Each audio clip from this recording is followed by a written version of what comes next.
Hello.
So welcome everyone to the remote HAZOP webinar.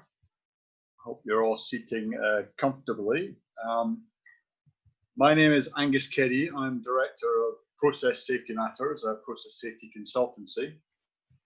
Just a few guidelines for maximum benefits will hopefully enhance your experience of the webinar. Please keep yourself muted until the end of the presentation. Send any questions you have to my colleague and superscribe Deborah Jared via chat, or you can just send them in general if you'd like, but prefer it if you'd send it to Deborah. You can save bandwidth for the presentation videos by turning your own one off if it is indeed currently on. And the flashing red light on your screen indicates that the webinar is being recorded for publication on YouTube. So the agenda for today's webinar, I'm going to look at the why, what, and how of HAZOP, the impact of coronavirus, how we've been gradually adopting new tools to enable remote HAZOP, some of my observations having chaired partially and wholly remote HAZOPs over the last 5 years, how we can all avoid some of the common pitfalls of remote or non-video HAZOP. So why do we perform HAZOPs? Well, on high hazard processing facilities. Well, I'll let this webcam footage from a Mexican hydrocarbon processing facility in 2012 do the talking.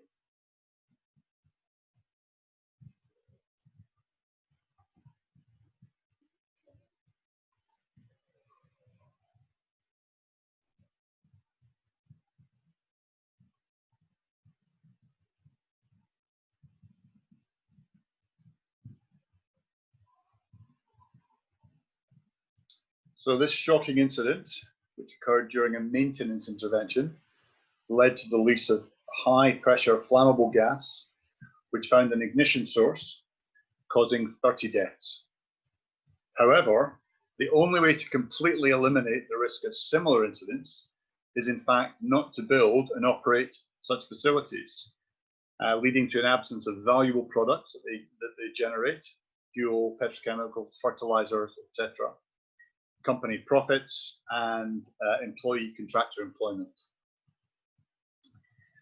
So really the role of HAZOP here is to balance the risks and rewards such that incident frequency is appropriately suppressed. A company called Imperial Chemical Industries, ICI, was a major British company of the last century.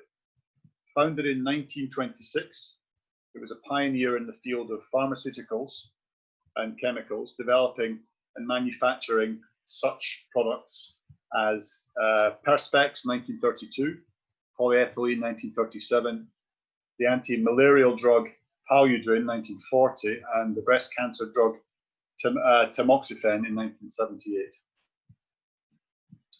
So by the early 1960s, it was a mature manufacturer, and accordingly could have expected a gradual reducing fatal accident rate, or FAR, based on accumulating experience. So it's a gradually sloping down line. However, by the time, at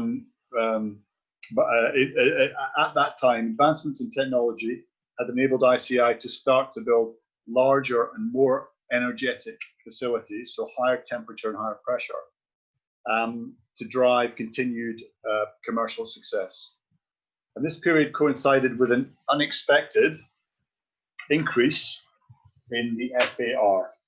In fact, it more than doubled in a few years. Analysis showed that this dramatic escalation was primarily driven by process risk, hazards for which containment was lost, leading to severe consequences, including fatalities. Again, as a mature manufacturing company, if no significant changes were made, one could reasonably expect the FAR to drift slowly downwards, as we saw in the previous graph. Further investigation suggested, however, that the majority of these process incidents occurred in the 10% of the time when plants were operating outside their standard operating envelope. In other words, when deviations happened. This led a team of engineers within ICI to develop the HAZOP technique, which focuses on identifying credible deviations and addressing their consequences. And it worked. In the decade that followed, a decade and a half followed its rollout, the FAR tumbled significantly below the predicted figures, and thus saving many future lives in the process. So this is why HAZOP continues to underpin the safety of current and future high hazard processing facilities more than 50 years after its inception. Just briefly, what is HAZOP for those of you that don't know, and I imagine that most of you do? It stands short for Hazards and Operability Issues, or Review, sorry. And it's where a team carries out a line-by-line or stage-by-stage examination of a firm design for the process or operation in question.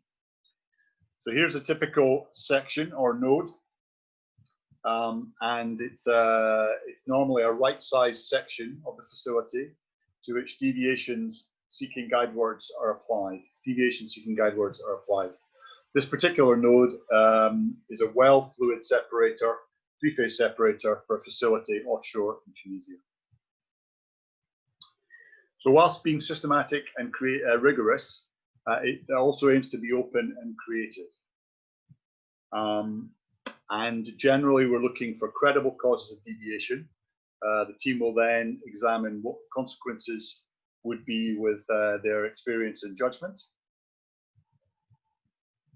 And if they find that the existing safeguards are judged to be inadequate to manage the impact of consequences, then the team recommends an action or change or calls for further investigation of the problem. So typically, the HAZOP process is recorded on simple or bespoke spreadsheet software.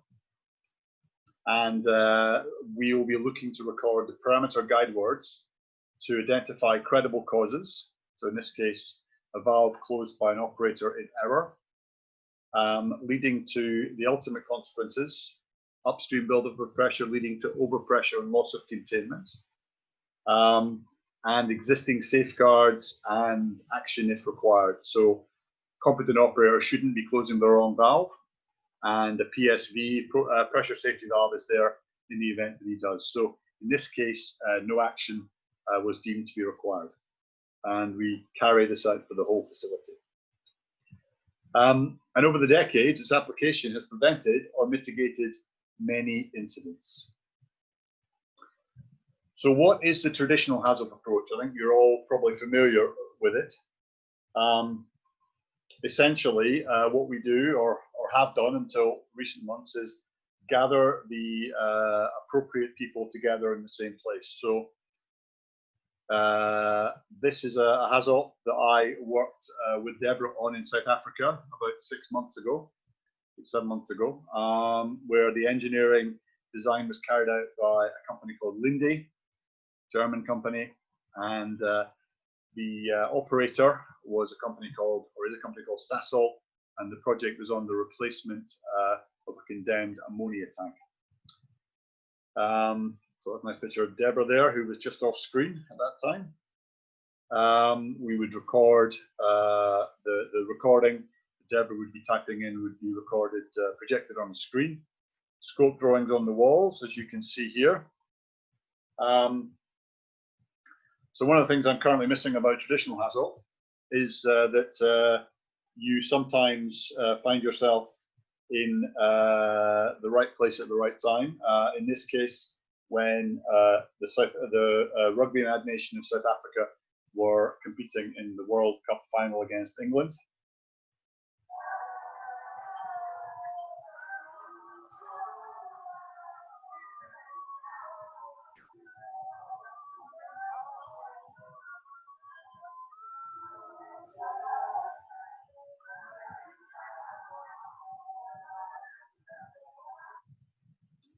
Perhaps the Union Jack socks might have been a misjudgment, but at least England didn't win.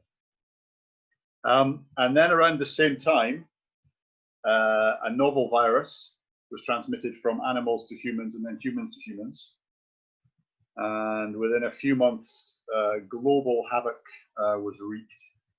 So we now have, I believe it's now today, to date, on the 8th of June 2020, we have more than 400,000 deaths in more than 200 countries and approaching 7 million cases worldwide. So all but essential travel has been stopped by governments and individuals making that choice, and companies as well. Planes are grounded, and the impact, especially internationally, has been significant. So the top line of the graph there in blue is all travel numbers, the reduction over the last few months. The green one is from Singapore, and all flights from Singapore, to and from Singapore, are international, and that's down more than 90%. So I was around a few months ago, became fearful for the health of my family. My mum is 83, and my own wealth, because most of my income had come from traditional HAZOP, as we've just seen. And at the beginning of this year, January, February, I hadn't even heard of MS Teams and Zoom, showing what a Luddite I was.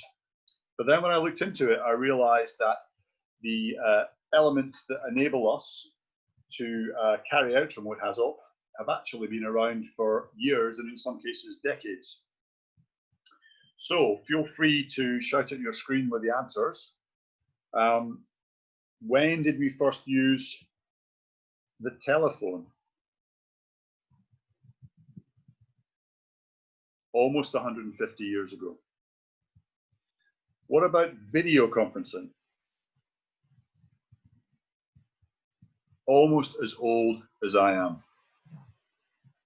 The internet? Positively middle-aged. And even screen sharing? So 2007. So we have been incrementally adopting new technology over the last few years, not without its inherent risks.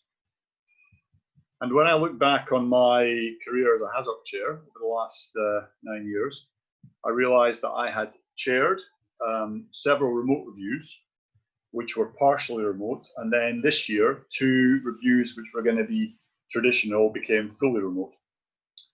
So I'd like to try to summarize some of the learning which I thought I gained from projects which date back to 2015, calling it, if you like, a view from the chair.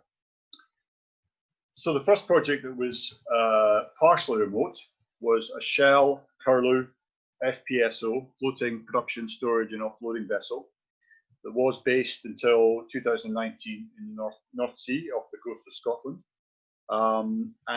Shell followed the good practice of doing periodic HAZOPs on their whole facility. So obviously, if you make a change, you do a risk assessment of that change.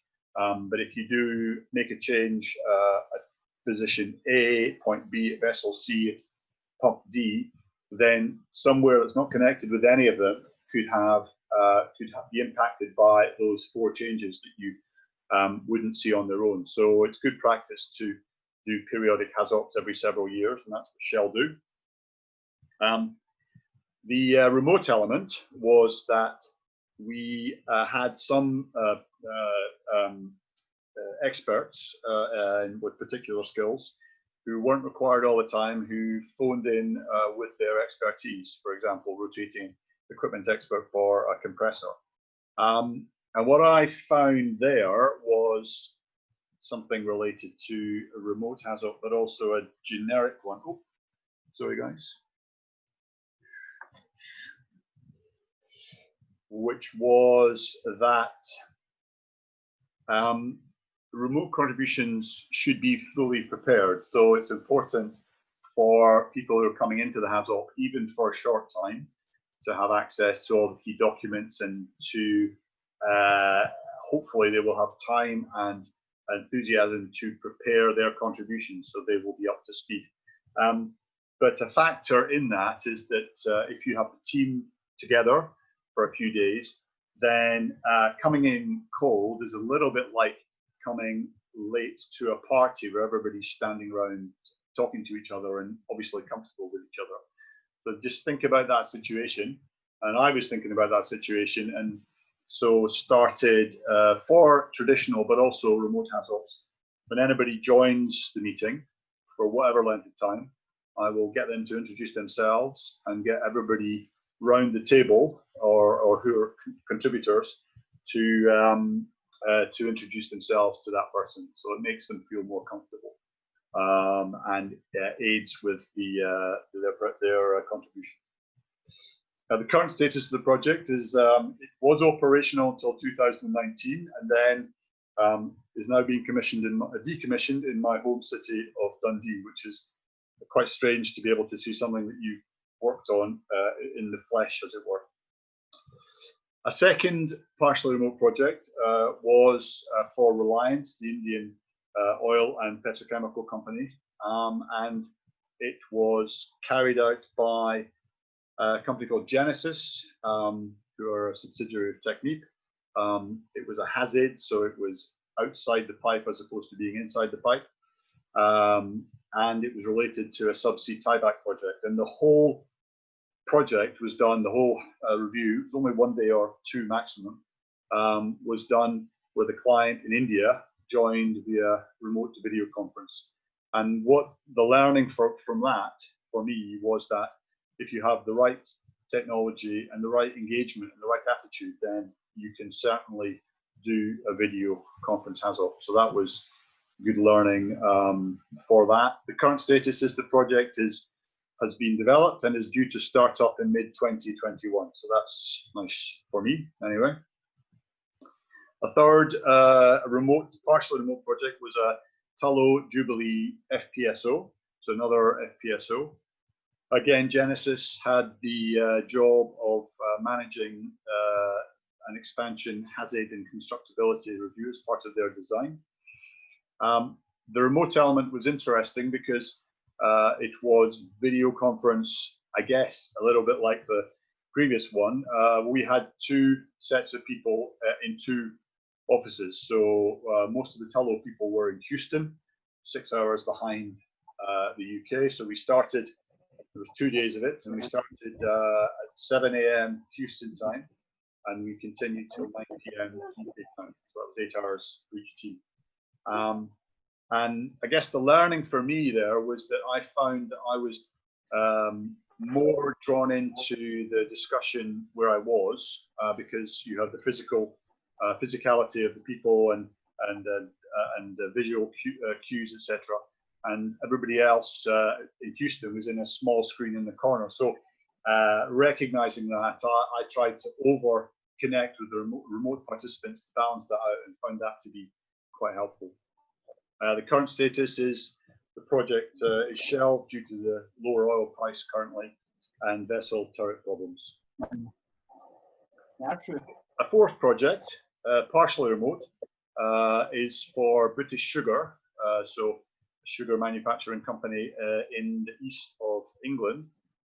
And their project, they have a very, very integrated facility, and they wanted to integrate it further by recovering heat from their flue gases and turning it into steam to heat some glass houses for example, tomato production.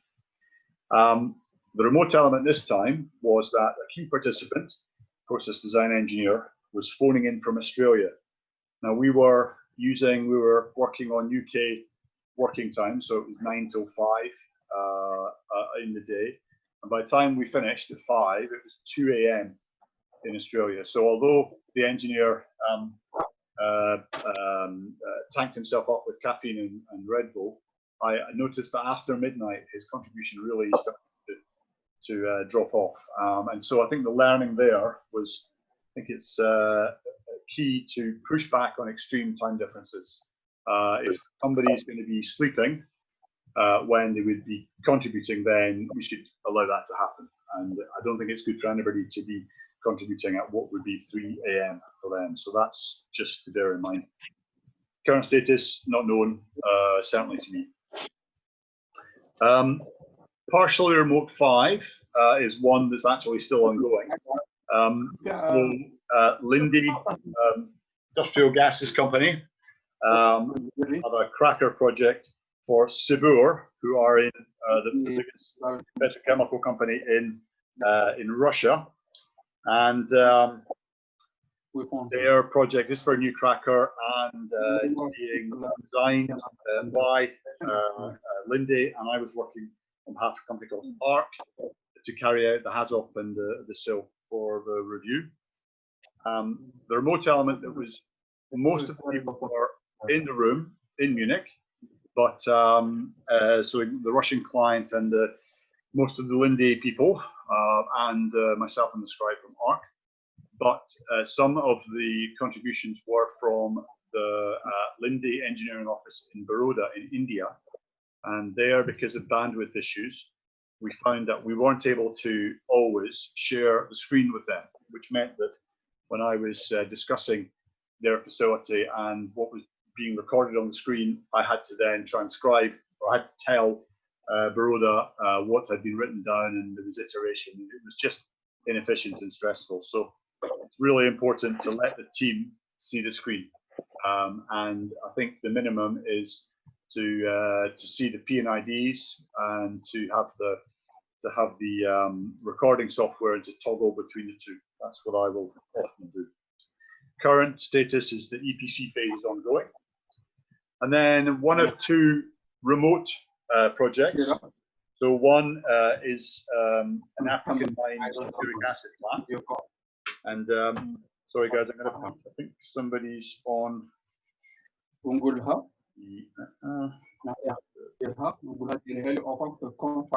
Put people on mute all. Yeah, sorry guys, I didn't mute everybody there. Apologies for that.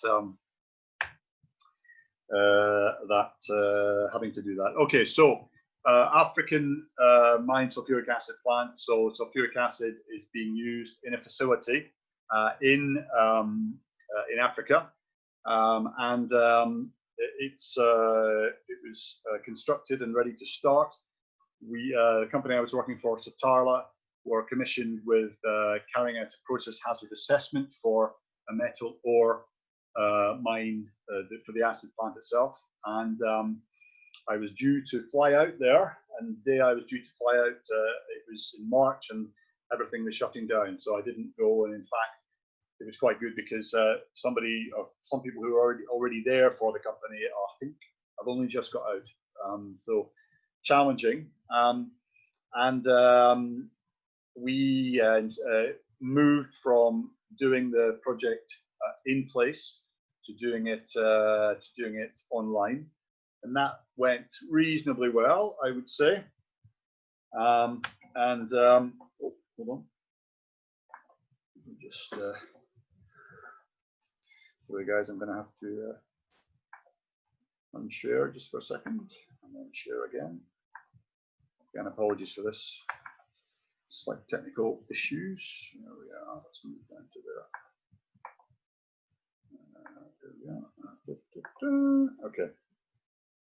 Should be okay now. Yeah, that's fine.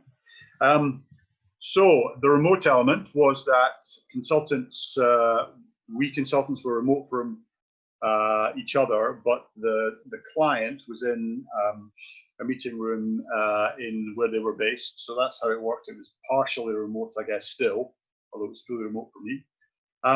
Things that I picked up from that was that it is actually, at least initially, more stressful, I think, than a traditional HAZOP, because it's new, because you have different things to do, because there are different challenges. So having a shorter working day, I think, is appropriate, at least for the first few that you do.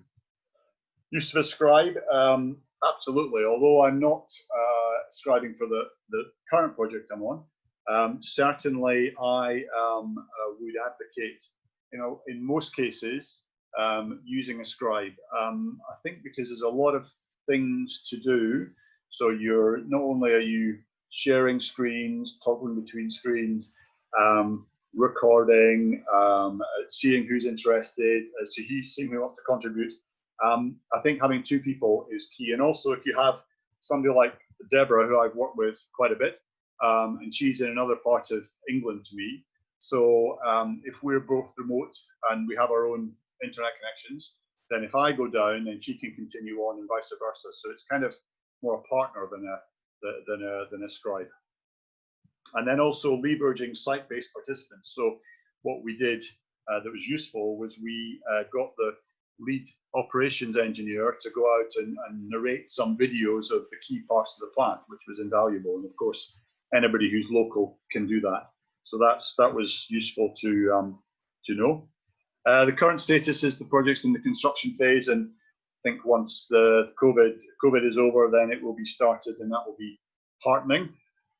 And then the final one is a continuation of the Lindy Sabur C2 C4 cracker project. So when we restarted or did new phases of the project, starting five or 6 weeks ago, everything went online. And so I'm online. We're using MS Teams as opposed to Zoom for Satarla. And we had various, I was remote from the contributors, but some of them were in the same place. So for the Lindy people, they'd often meet in a conference room, and that would be the host for the meeting. So things that I think I learned from that, the view from that chair, was that enhanced prep is helpful. Of course, it's important to do the appropriate preparation for a HAZOP, but I think in the case of remote HAZOP, it's especially important to be able to define your nodes, to record the contextual information about the nodes in the recording software, to be able to even think about putting in some of the flow deviations, no flow, more flow, less flow. Probably wouldn't go further than that, but that's a good starting point, I think. However, video is not useful, I think. I think it's A, it uses bandwidth, but B, more importantly, it is distracting. So if you have, as you'll all be familiar with now, everybody at the top of the screen, even if you're screen sharing, then it's just human to be drawn into some of the people that are there, and it's a distraction. So you don't really need that.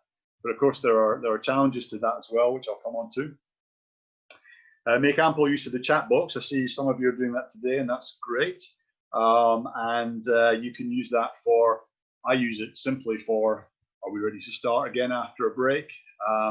Or seeing if people are online. Sometimes if it shows that there's no video and they're on mute, sometimes I'm off getting a cup of coffee. So you need to be able to pull people back in or check that they're there. Also in Teams, certainly there's a translation function, which we haven't used on this Russian project, but you certainly could use. Only unmute to contribute, and that's really helpful, good discipline.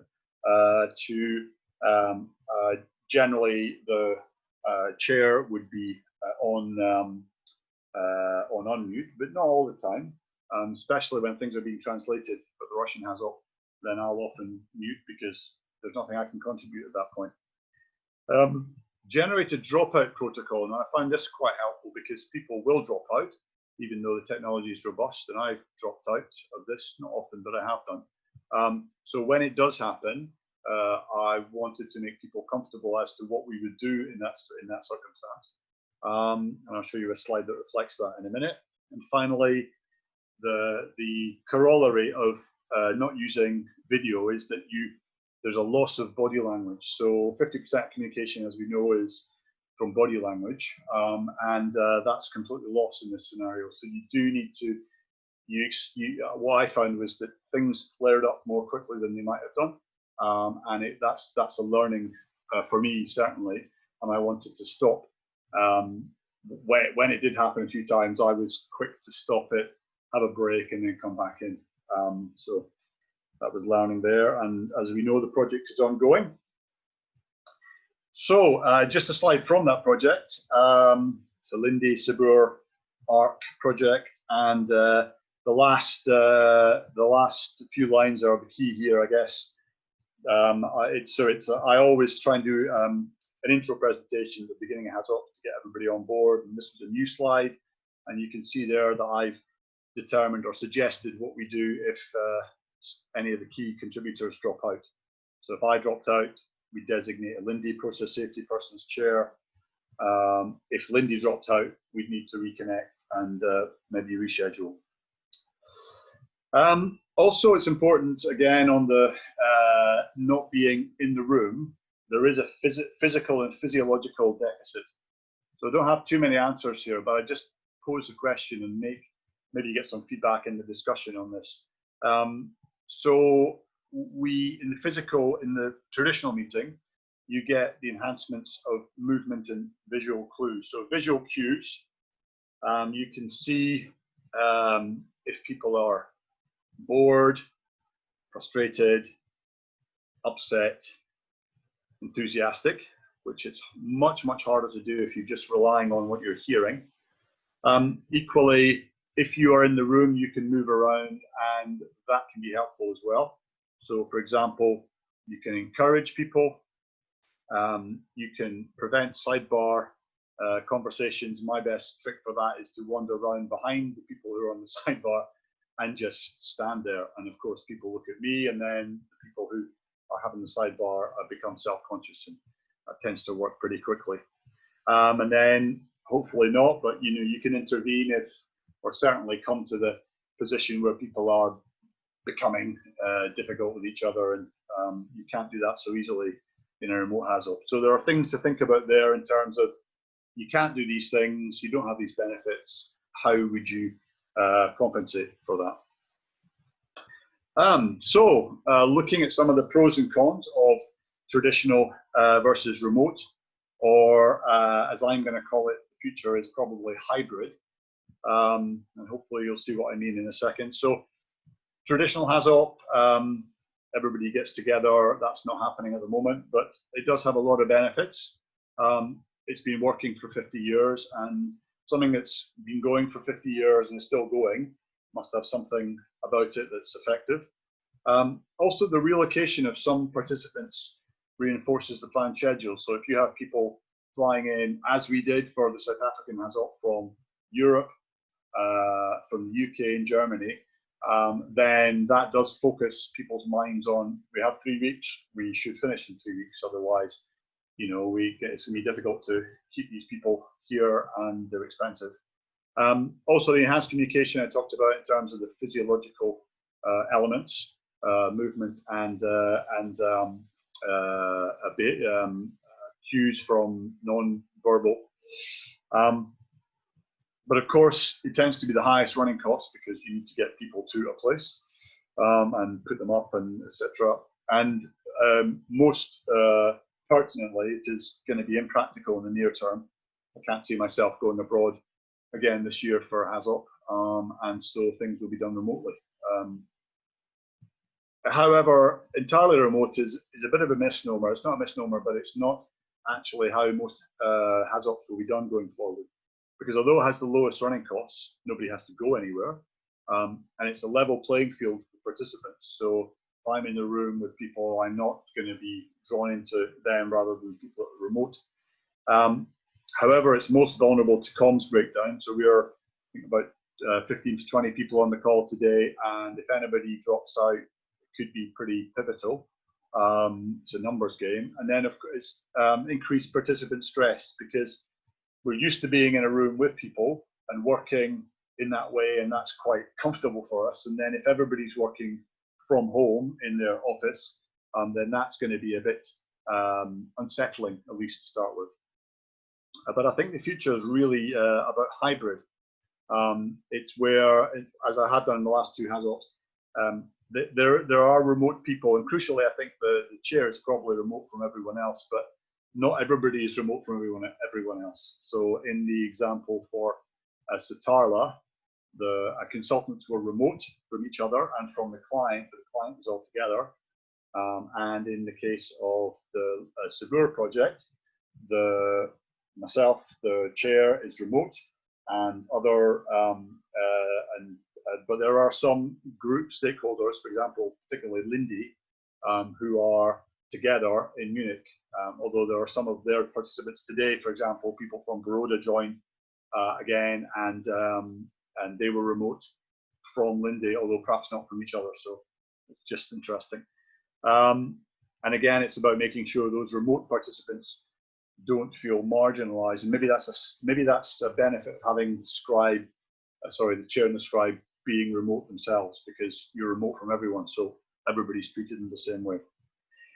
So there are pros and cons, but it is challenging, and I think what I'd like to show you now is a few video vignettes of what we can all do to win in video conference bingo, or remote conference call bingo, because there are a lot of ways of not doing it well, and if we can all try and do the things that are good practice, then it makes the whole process just more comfortable and more efficient for everyone.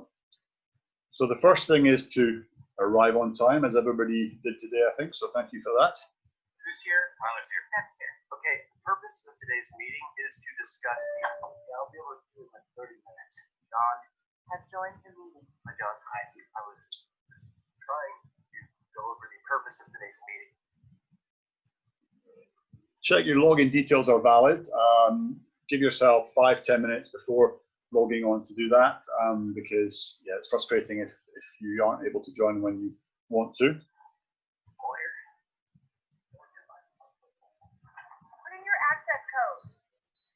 No, that's your PIN number. It should be a 9-digit number. Try pressing the pound key. Has joined the meeting. Unmute before preparing to contribute. John, are you guys taking distributions? John? Oh, my bad. I was on mute. Let me start over. Try not to talk over each other, although this is quite hard at times. Questions before we move on? Yes, this is Beth. What's our best plan of attack for the second quarter? Question actually should do. Oh, go ahead. Oh, I think. Well, it actually depends on how you look at it. Because really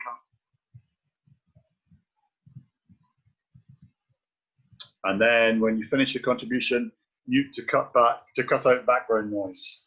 Finance was great. Paul, do you have any comments on staffing? I was thinking about that because I would get a few more contractors. Brett, get down.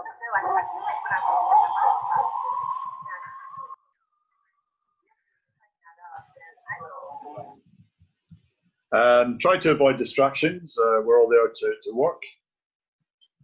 Oh, hold on. It's gone again, guys. Oh, hold on. Let's see.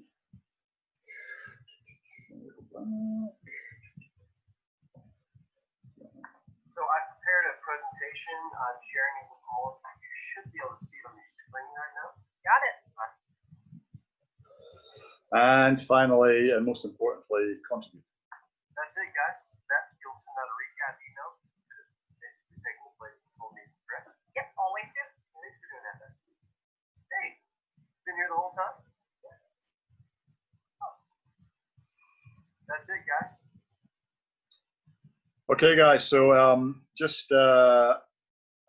last slide before conclusions is to say that we are embarking into a kind of brave new world, and I thought it would be helpful to try and find some inspiration from some iconic leaders of the past 100 years. And in doing so, I was surprised and delighted to find it had a keen interest in HAZOP.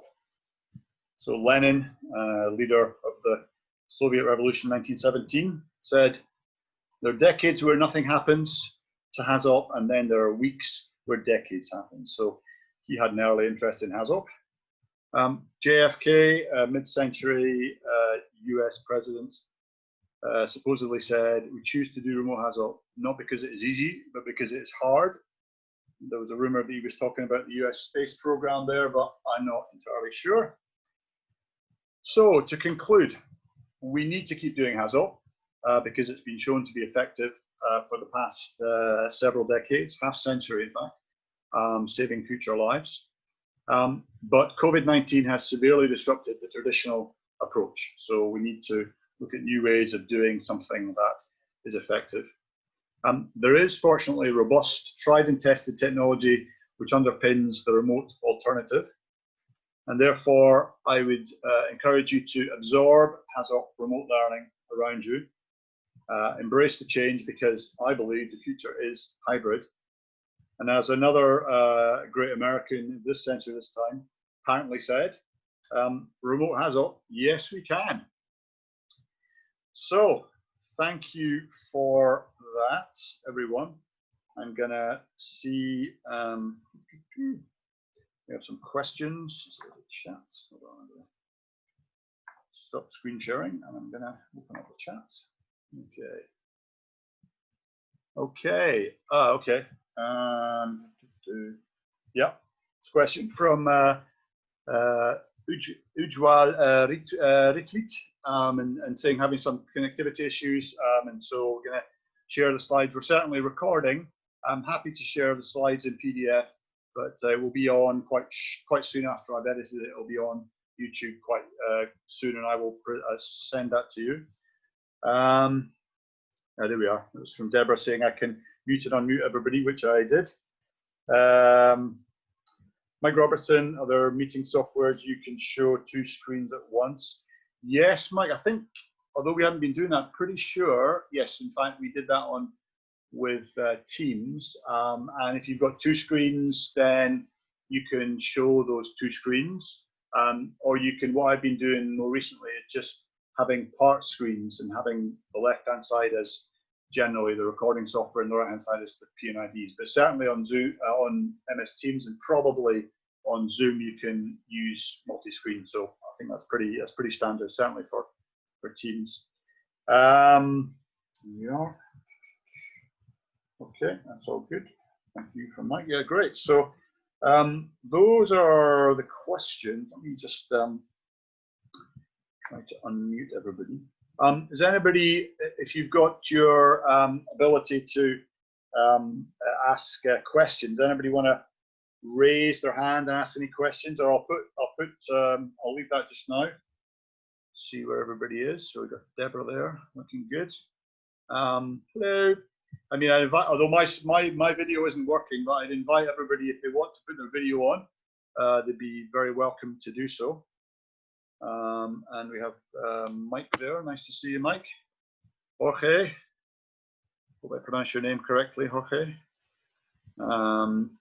So yeah, is anybody? I'm going to unmute everybody, and at the risk of some interesting background noise, and just to see if anybody would like to make a comment or an observation or a question or bring their own experience to bear in this. So just open to anybody who's, I see that Ujwal is unmuted. Would you like to make a contribution there, Ujwal? No, your looks good. That's fine. It's not a. So anybody else? Anybody like to contribute? Deborah, do you want to? You made a good contribution last time, putting you on the spot. Deborah and I have worked together in South Africa, and I think you're going to be doing a remote HAZOP in a few weeks' time, I believe. Yes. Yep. Yeah. I've got two HAZOPs booked, a day and a 4-day, so that'll be interesting. The first day is 6 people, and we will be in 6 locations. So that will be interesting.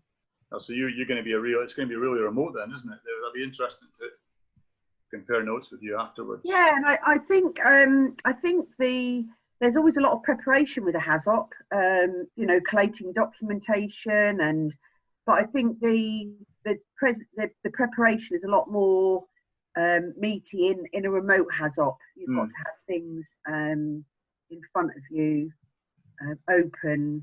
There's no time for error. When you're in a room all together, you can sort of discuss and mix it up, but when you're all in different locations, you've literally got to be ready to go. So yeah, I think the preparation is a lot more needs to be a lot more robust. I think that's fair enough. Thanks for that, Deborah. And just seeing Clive's asked a question: how do you read people and cover the interpersonal aspects of managing the HAZOP? Often management of people and issues is crucial to moving a HAZOP along, and that's absolutely true. And I found certainly in the first 2 weeks of doing the remote remote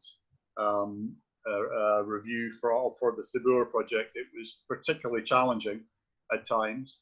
But what I've found is that actually not having the video, you can't rely on that. But you know, I think your listening skills have to be pretty acute, and it's about, I guess, getting a good structure and having discipline. So an example, with I think if you were in a physical HAZOP, then it can be a little bit more free flowing.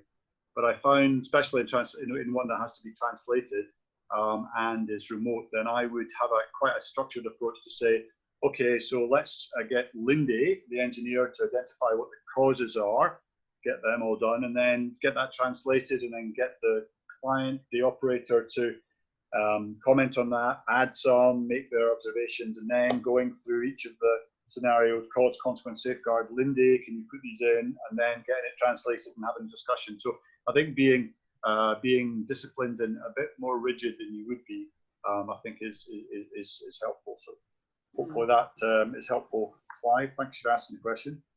Ujval is saying, yeah, he started an ICI at Wilton. Fantastic. So yeah, that's a great. I think Angus, you have done a wonderful job, especially with your background. In fact, me too started my HAZOP journey, as I told you, way back in 1986 in ICI. Then it used to be ICI, huge, you know, mega block. Anyway, I just wanted to share some of my experiences with, not so much with HAZOP, but with, you know, auditing. We have in ISO 19011, there is a very well-built standard, pre-existing standard called 19011, and there are clauses about remote audit. But suddenly, I mean, until now, it was not being used so much. Now, suddenly, people are trying to find out what is the clause and what it is that could, I mean, they can use it, because many companies, they are on the verge of losing their certification. So they have resorted to now this kind of, I mean, this remote auditing. And I cannot overemphasize the preparation part on the audit side. Well, we're losing you a bit, Ujval. Information. That's very important.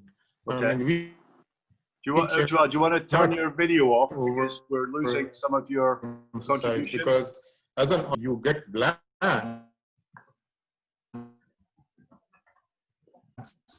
Can't hear you as well. Yeah. I'm just asking Ujval to turn his video off. He may do, he may not. We can't hear him at the moment. Oh, Ujval, we can't hear you. Can you turn your video off, and then we can hear you better? I think that might be the. It doesn't move from there, and I feel if people are not. Hello.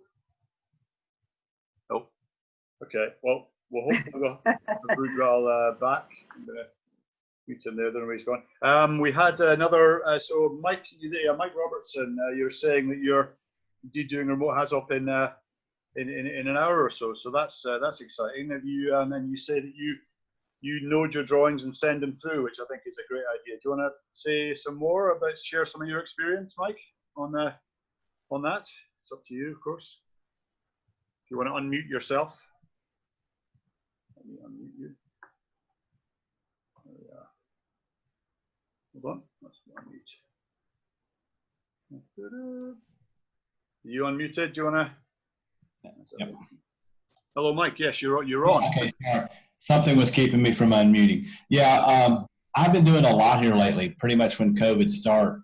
One thing I've noticed, if I have experience with the client in a one-on-one environment, you know, where we've met physically, it is easier to do the remote hazard studies. But if you're starting from scratch, like this I'm going to do this afternoon, some of the folks I've worked with before, I'm going to keep the client's name just to myself for now. No, of course.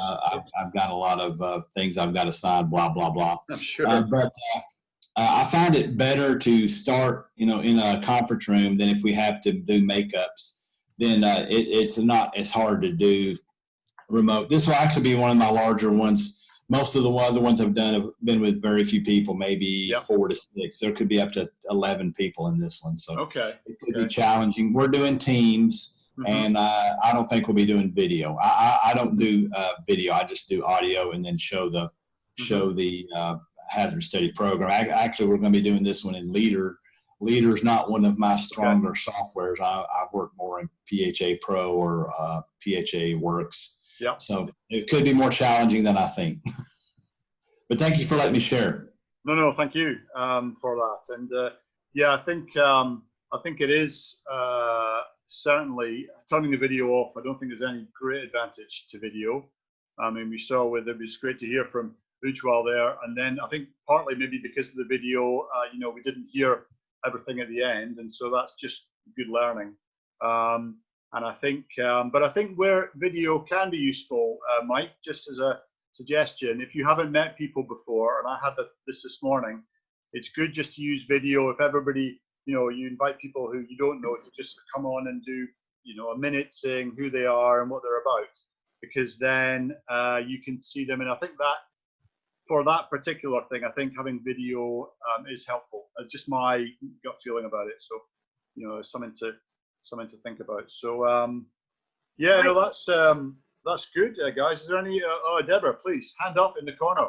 I just think this is proving, you know, people who aren't technophobes, whatever the terms people want to use.